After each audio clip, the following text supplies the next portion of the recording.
Well, hello again, everybody. Welcome to the Huddle, the Review.com's weekly high school sports show. I'm Executive Editor Rob Toder of the Alliance Review, joined as always by Mike Brown, our esteemed sports editor and football hero.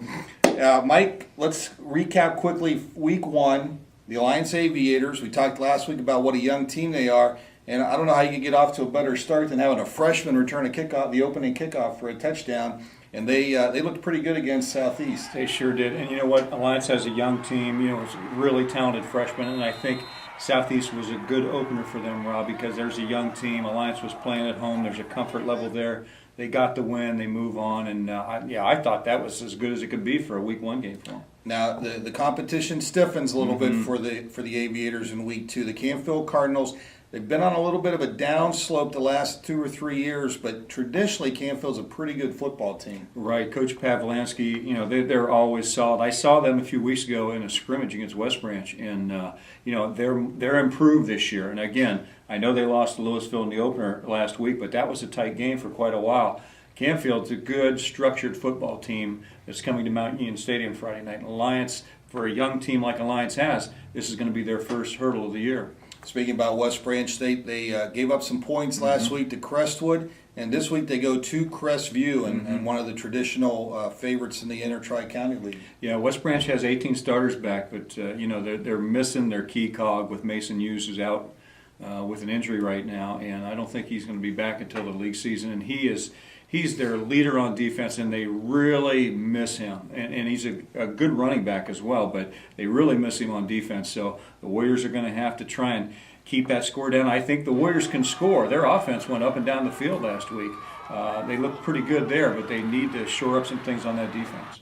Okay, very good. The Sebring Trojans off to a great start with a win over the Wyndham Bombers last week, and they travel to Southington. I would think they're the favorite on the road against the Southington Tigers. Absolutely. They beat them last year. I think, Sebring had a very impressive week one win. Nick Ryan on defense, the leading tackler, had a good game again, and I think Sebring's going to have a pretty good year. Yeah, they're looking good so far, and we'll see how they do in the ITCL. Always a meat grinder, right? That league. Marlington opened the season on Thursday with a tough loss to Poland. Now they travel to Crestwood, who, as we mentioned earlier, beat West Branch. Right, Crestwood's got a pretty good team. I could see them being in the thick of that Portage Trail Conference race this year. The game is at Crestwood. Marlington's got to go up there with a younger team. And, that'll be a good game. I think that's a game that could go either way. And I think that's very important for Marlington because this is a young team. It'd be nice if they can get that first win and then build from there. A couple other games that are intriguing. Minerva takes on St. Thomas, and that could be a very high-scoring game. Yeah, it sure could. St. Tom, they've got Meglin at quarterback, and my goodness, he threw it all over the yard last week. And then you have Minerva with a great running game in Dalton Hartshorn.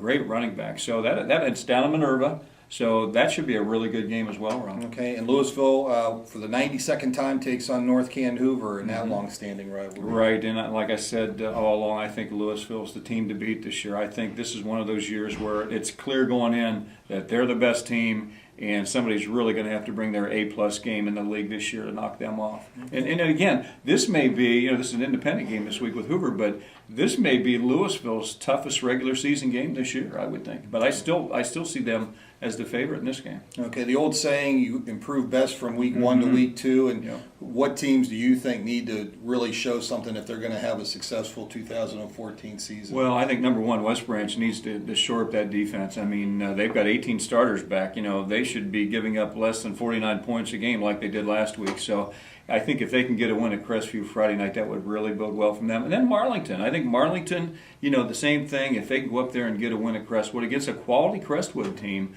I think that would really help them as well. Okay, so a lot of good, exciting action. We hope to see you at a stadium this weekend. Make sure you check out the Review and the Review.com for previews this week and all the game action in Saturday's paper and, of course, online. And we'll see you at a stadium. For Mike Brown, this is Rob Toder.